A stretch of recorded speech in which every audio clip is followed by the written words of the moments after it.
Alam mo, isa sa pinakamasarap na pakiramdam ang pagmumotor ng long ride. Yung tipong pagsakay mo pa lang ng motor, pagpaandar ng engine, may mararamdaman ka ng kakaibang saya. Dahil kapag nagmumotor ka sa mahabang biyahe, talagang nakakawala ng stress at ma-appreciate mo pa ang ganda ng mundo. Yung tipong habang nagmumotor ka, masasabi mo na lang sa sarili mo na, wow, ang sarap palang mabuhay. Ang ganda pala ng mundo.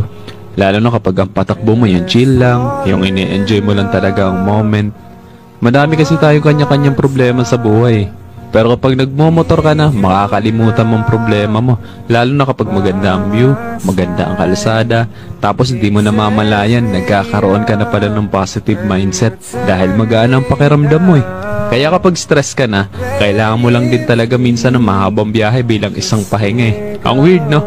Kasi nakakapagod magmotor pero ito yung pahinga ng gusto-gusto ng marami.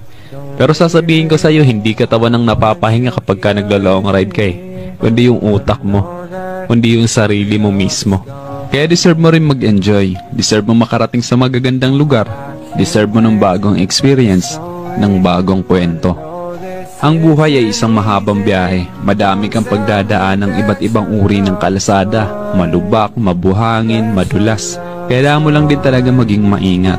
At pwede kang huminto para magpahinga. Tapos biyahe na ulit. So paano ba?